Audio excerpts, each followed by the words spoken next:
Παππού, πόσο χρονών είσαι? Τώρα είμαι 1,5, όχι 2 μήνες ακόμα, είμαι 96. 96 χρονών. Θέλω να μου πεις τι θυμάσαι από την πατρίδα. Αυτά που θυμάμαι δεν ανάγκη να τα διέβασε το βιβλίο, όλα εκεί μέσα. Ναι, αλλά να μας πεις εσύ, θέλω να μας πεις εσύ, εκείνο είναι άλλο το βιβλίο. Να μας πεις τι θυμάσαι. Τι να σε πω. Να μας πεις πόσο χρονών έφυγες όταν ήσουν από εκεί. 16,5 χρονών ήμουν. Τι θυμάσαι εκεί που ήσασταν μέχρι τα 16 σου χρόνια? Πώς ζούσατε εκεί με τους Τούρκους? Άκουσε, πρώτα μου, τα χωριά τα 14 αυτά είναι το 1853 ιδρύθηκε το πρώτο χωρίο του Γιατσλίκιατσιτ. Αυτοί έφυγαν από την Τσαβισλίκα, από τον πόντα από πάνω και κατέβηκαν αυτού για έναν φόνο. Σκότωσαν τον Αγά, τα αδέλφια, σαν Αυσιδέιες, οι οποίοι ήταν Λαζαρίδης, και ύστερα το έκαναν σαν Αξιόγλου. Ήτανε τα 3 αδέλφια δούλευαν σε Τόρνο, Τσιανάκια λογόματα μέσα. Πιάτα λοιπόν και διάφορα πράγματα. Ο Τούρκος ο Αγάς, αυτός ο Τούρκος ο Αγάς ερχόταν κάθε στιγμή τακτικά, ερχόταν, Αγάς ήταν, 3-4 χωριά είχε μαζί του. Ήρθε στο χωρίο αυτό, αλλά το χωρίο δεν είναι χωριστά με τα άλλα τα χωριά, δηλαδή Τσάβεζλίχ λέγεται. Περιοχή. Έμαθανε τα παιδιά, κατεβήκανε στο χωρίο για να πάρουν ψώνι κάτι. Τα 2 αδελφία. Ο ένας είναι στον Τόρνο. Και αυτά τα πουλούσανε, τα βγάλανε, πήγαιναν στα χωρία, τα πουλούσαν στην πόλη εδώ εκεί. Εν τω μεταξύ έρχεται ο Αγάς μία ημέρα και ζητά τον παπά. Τσαΐσογλου λένε τους παπάδες. Λέει η παπαδία εκεί έξω, λέει, παπάς λείπει, λέει, δεν είναι εδώ, λέει, παπάς πείστε στη δουλειά του στα χωρία στα άλλα. Καλά. Λέει, τότε σας καθίσω λίγο, λέει, κατάλαβες, για να ξεκουραστώ, και μετά αυτό το ξεκούρασμα του σιγά σιγά πήγε με την παπαδιά, με το ζόρι πήγε σχέσεις. Τα παιδιά όταν ήρθανε ασυνδουλειά για να μάθουν τι γίνεται στο χωριό μέσα γίνεται ένα βρασμός, δηλαδή το και το συμβαίνει. Αυτό Αγάς με την παπαδιά. Λέει τα 2 αδέρφια όπως λένε, θα καθίσουμε, θα ρωτήσουμε την παπαδιά. Φαίνεται συγγενής ήταν, έτσι πως λέει, συγγενής ήταν. Για να θυμώσαν και να κάνουν, συγγενή ήταν. Την λένε πότε θα έρθει, λένε αυτός. Την Πέμπτη θα έρθει, λέει, ο Τούρκος. Τότε θα καθίσουμε εμείς και θα περιμένουμε, εφόσον θα έρθει την Πέμπτη. Τα παιδιά κάθισανε, πήγανε, είχαμε γαβράνα λεγόματα εμείς. Τα ποντιακά τα καταλαβαίνεις. Γαβράνα λεγόματα εμείς. Εκεί μέσα το γέννημα βάζαμε.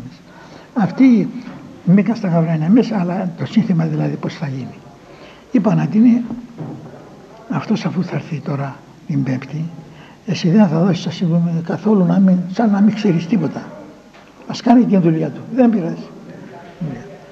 Εσύ μονάχα χτύπα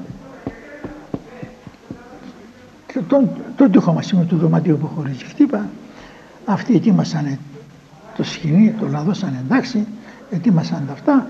Ήρθε εκείνος λοιπόν, έκανε την έτσι, ξελιμνώθηκε λοιπόν, ξάπλωσε, τζάκια ήταν τότε, δεν ήταν, ξάπλωσε στα τζάκια εκεί και ύπνος βαθύς.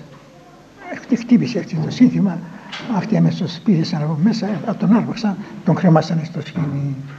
Τον κρεμάσαν γκάμπος ο κύριος, στάθηκε κρεμασμένος, εν τω μεταξύ πέθανε. Τον πήρανε στη Ράχη λοιπόν και ένας μέλος τον πήγανε στον Τόρνο, εκεί που είχαν τον Τόρνο. Και τον έριξαν μες στα φυρφύλια λόγματα, μες στα σκουπίδια, μες στα... πώς λόγματα μωρέ, τα φυρφύλια, πριονίδια στα γούπες. Και αυτοί λοιπόν, φαίνεται ξυμπερώματα θα ήταν, έτσι πως έλεγαν. Κατά τις 3 ώρα θα ήταν φαίνεται αυτός χτύπησε τον ήλιο, αυτόν, αυτός έφερε ψυχή. Και ο ένας άνθρωπος πήρε την αξίνα στο χέρι του, πώς λένε, και θα πάει στην δουλειά. Λέει, ναι, πάσια, από το σαφορισμένο, έγκυψη. Λέει ατονή, ναι, πεντώστε, σκότα τον, πάλι ρωτά τον, πάσια, ντόλες, σκότωσαν να τον λες, σκότωσαν να τον. Και είπε εκεί, τελεσάνε το πράγμα, αύριο θα ράμνει τον αγά. Και δεν είναι, θα ράμνει τον αγά αύριο. Τι θα γίνει, καλύτερον φέψιμα παιδό. Έφυγαν από εκεί λοιπόν και κατεβήκανε Συνορδού, Σαμσούντα, Κερασούντα, του ανάμεσα. Τσαχωρία έρθαν να πούμε και δούλευαν και έζηναν. Γιατί άμα περνά 2-3 μήνες άραμε τον αγά οι Τούρκοι. Ποιος, πού είπε είναι, τι είναι, εντάξει. 7 χρόνια καθίσανε σε αυτά τα χωρία. 7 χρόνια. Οι παππούδες λέω. Και μετά, επειδή το χωριό μου είναι τότε Ασλή, είχε δάσα πολλά, τα δάση εκείνα, ίσα ίσα για αυτούς ήταν δουλειά. Και λένε 7 χρόνια είπαμε κάτσανε στα σπουρία. Λένε τελευταία, άρες μας δίνουν άρες οι Τούρκοι άδεια να φτιάσουμε χωριά.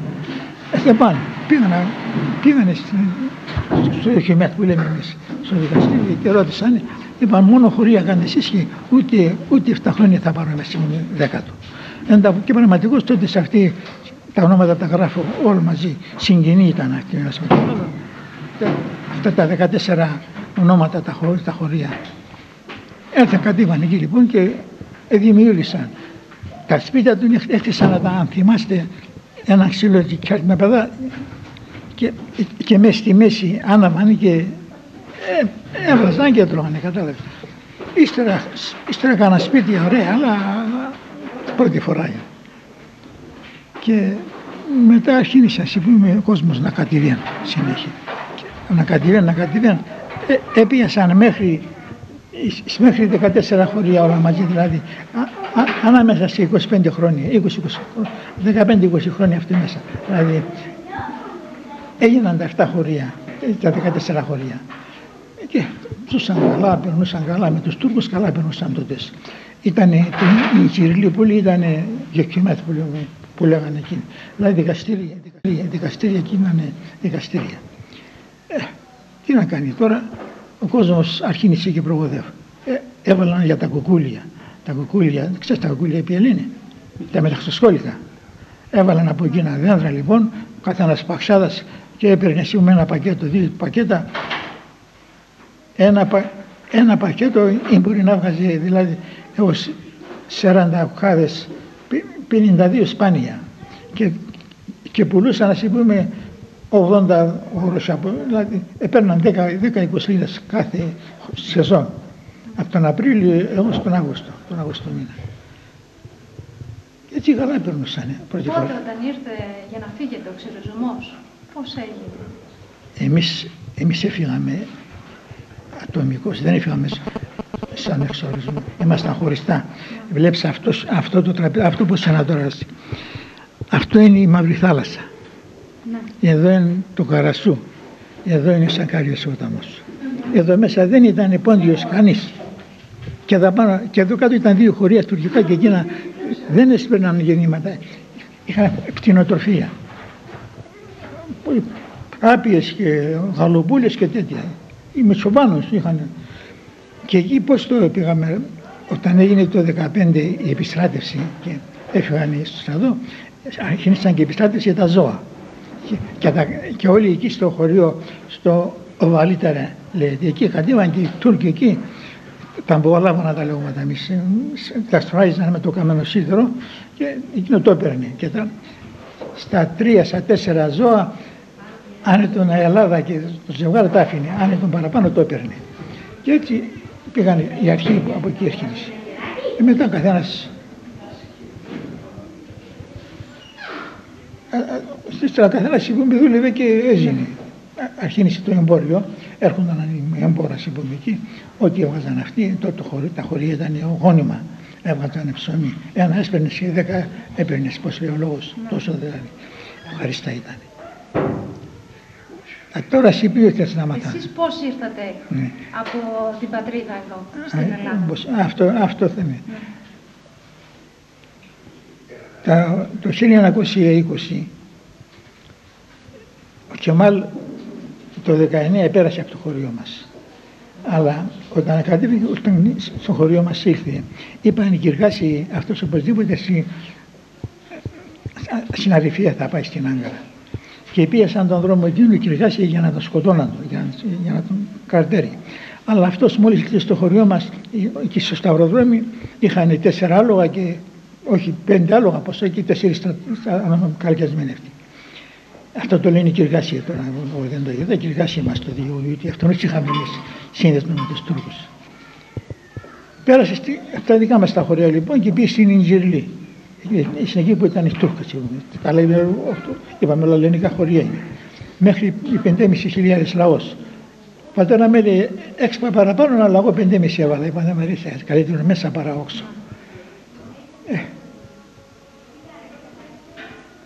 Ο Κεμάλ όταν πέρασε, δεν πέρασε σίγουρα χρόνος,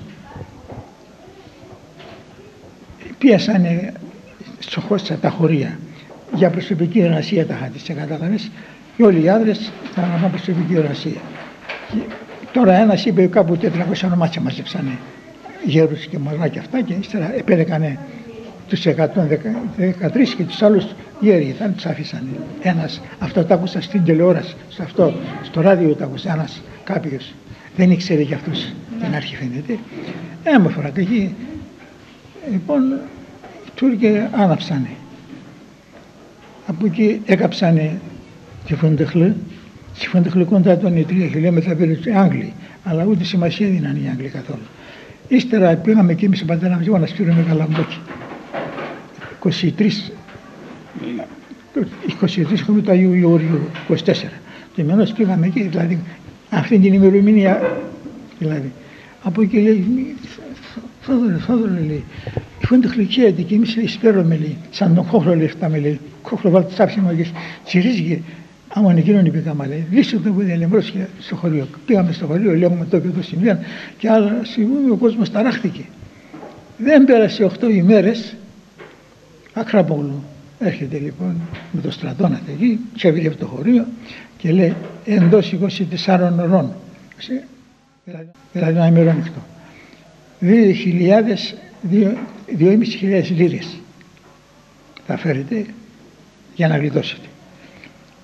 Σε μας οι μαχάλα πράγματα, σε μας οι μαχάλαδες μάζεψαν περίπου 3.200 λίρες, έμειναν 300 λίρες και έφεραν έναν Τούρκο ο οποίος ήταν έμπορας στο χωρί ψώνιζε, έμπορας, μεγάλος έμπορας και είπανε τι μπορεί να περάσει λόγω αυτός και να γλιτώνουμε, αλλά όταν έγραψαν το χωρίο είπαμε εμείς άρα και εμάς θα μας κάψουν φυσικά.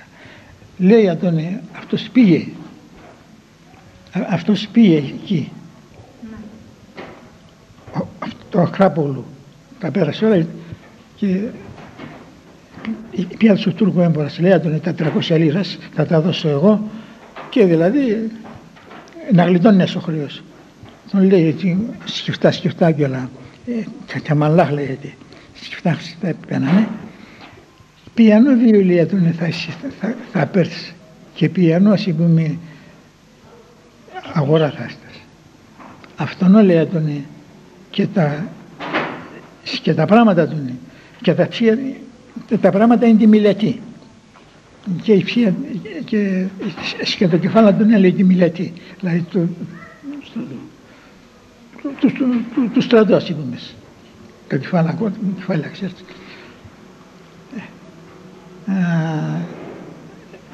Πέρασαμε ανάμεσα, λέει ο πατέρα μου, λίγο ώρα δώσε στη μαχαλά σύνθημα όσο μπορούν να φύγουν οι γυναίκες με τα μωρά και άλλος με το κασμά και άλλος με το καάν που λες και το χωρίο άδειασε, έμεναν μέσα κάμποσοι οι γέροι και ο πατέρα μου μαζί με τον αδελφό του έφυγε εκείνος, ναι, τα 300 λίρα σαν αναστικό σε έβαλαν το βράδυ στη Μαχαλά και συμπλήρωσαν και εκείνα. Και τότε λοιπόν πήρε τα χρήματα αυτός, την άλλη την ημέρα θα μπει στην Ιγγυλή.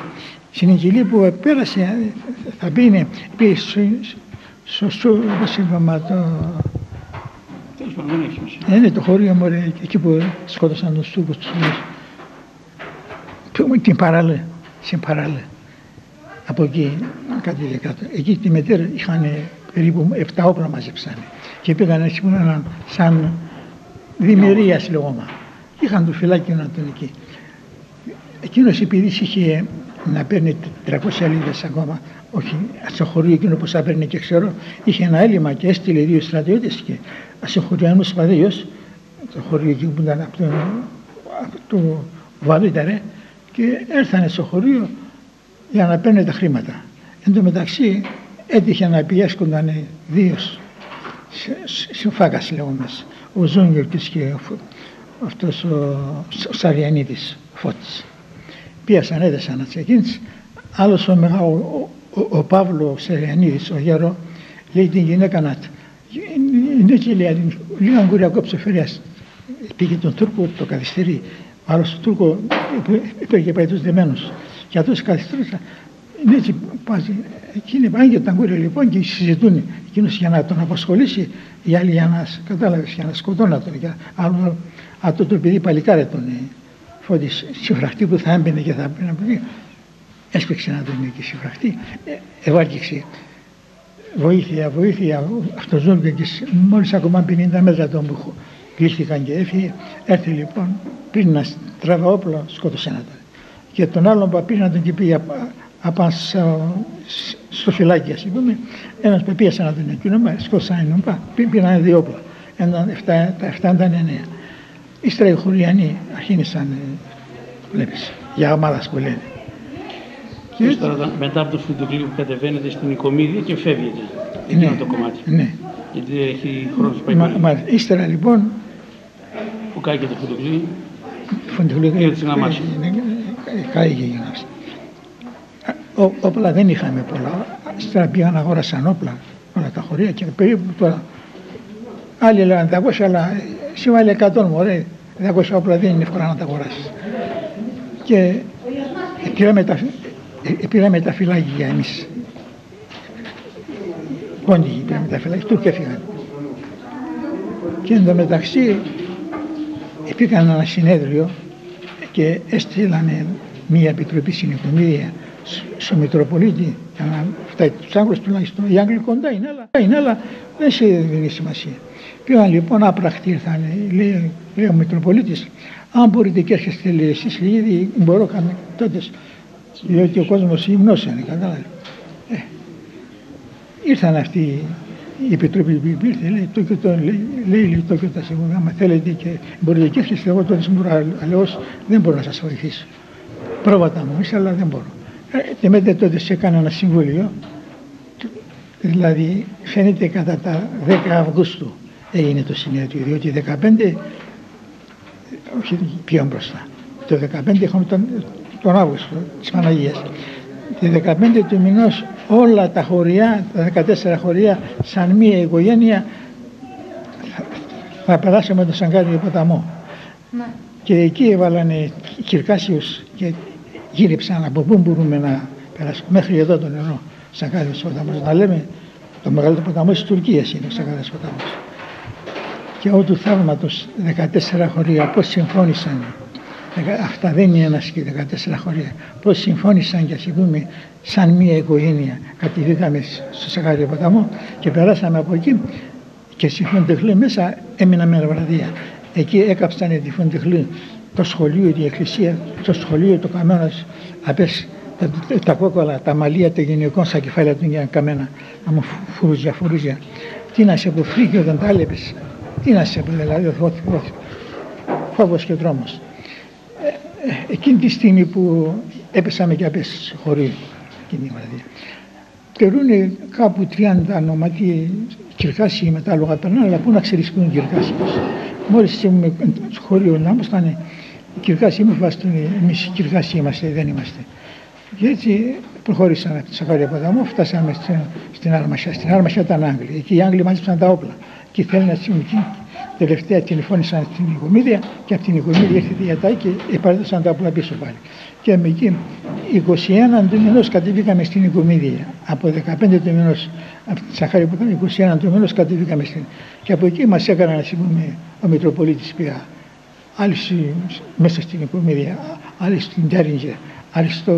Άλλοι πιο χωριά. Δηλαδή, στα ονόματα. Τόσο κόσμος, 5.500 κόσμος, δεν είναι αστεία. Και έτσι τελευταία εκεί κάτσαμε 8 μήνες. 8 μήνες οι Τούρκοι.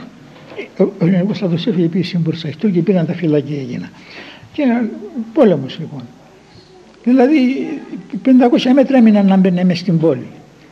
Ο κόσμος σε μαζεύτηκε στην παραλία και πού να πας, θάλασσα μπροστά σου, πίσω δεν μπορείς.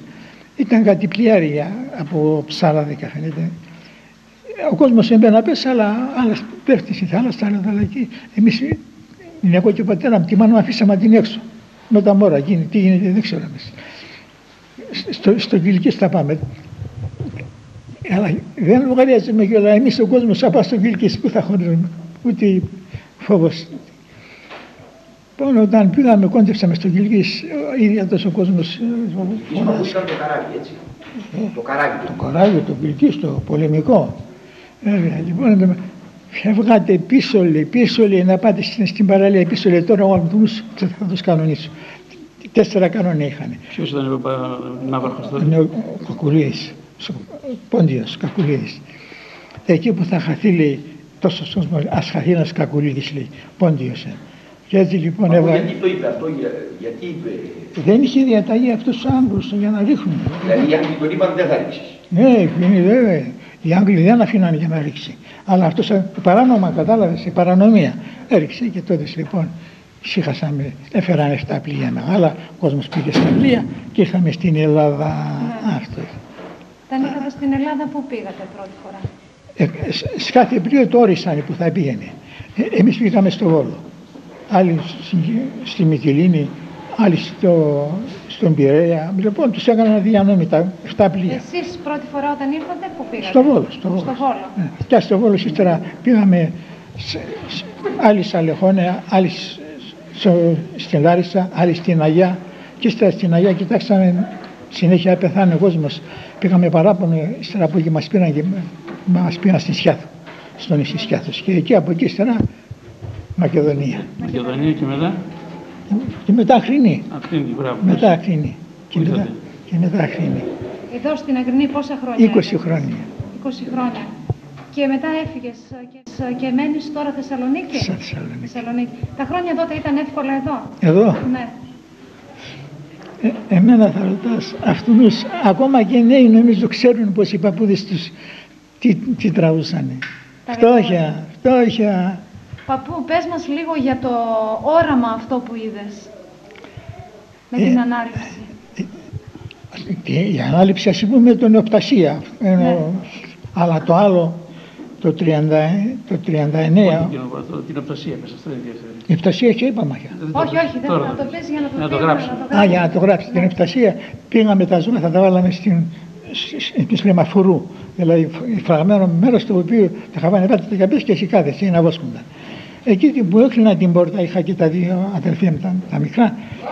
Έτσι βλέπω στον ουρανό, καθαρός ουρανός, ο Χριστός με το σταυρό, με τις ανάληψεις. Εγώ χαρά λοιπόν, πίσω πάω για να μην τον χάσω. Θεωρώ, συνέχεια πάω και τον Τσαρταρίνα λέγαμε την. Θεία, έλα ο Χριστός, Θεία, έλα ο Χριστός, ξοβεί συνέχεια εγώ για να μην τον χάσω.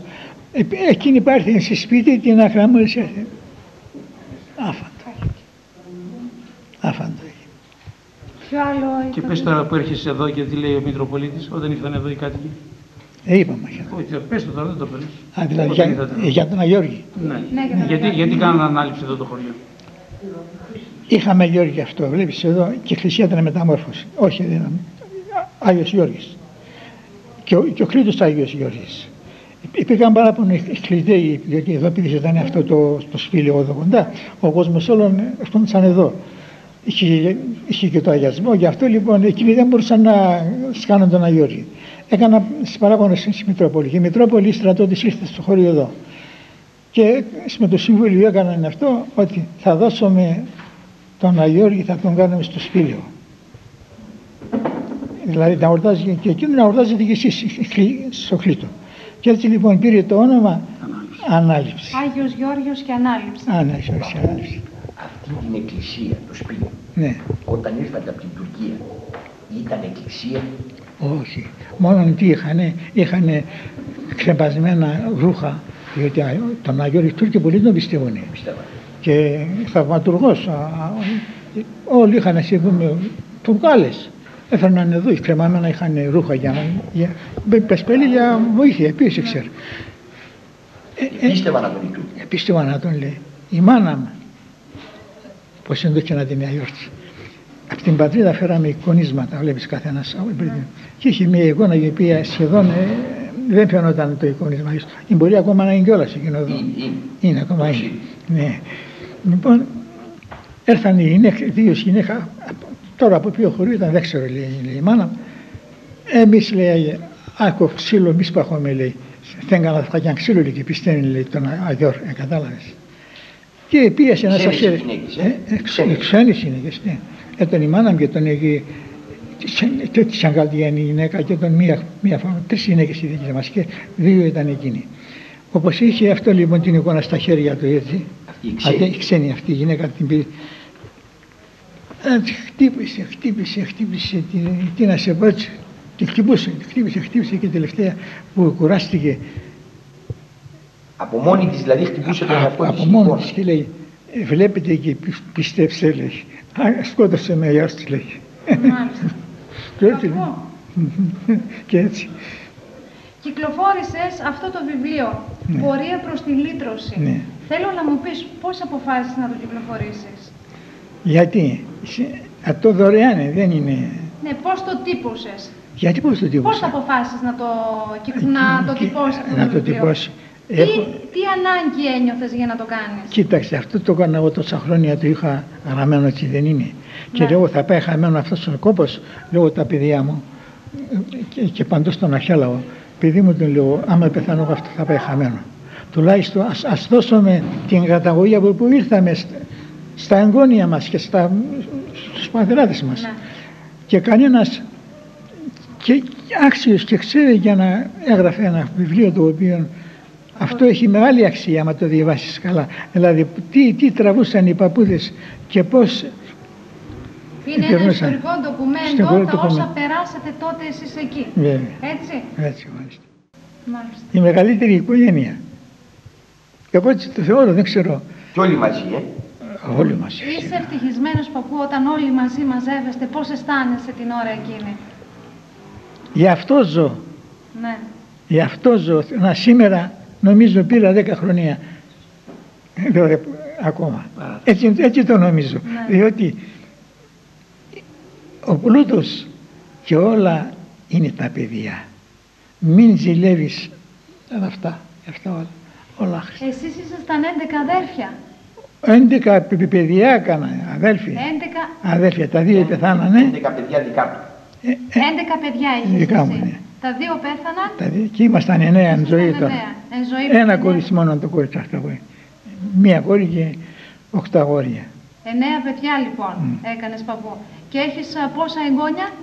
Εγγόνια 27. 27 δισέγγωνο γνώρισες? 17 δισέγγωνα. 17 δισέγγωνα της πατρίας. Δισέγγωνα έχω.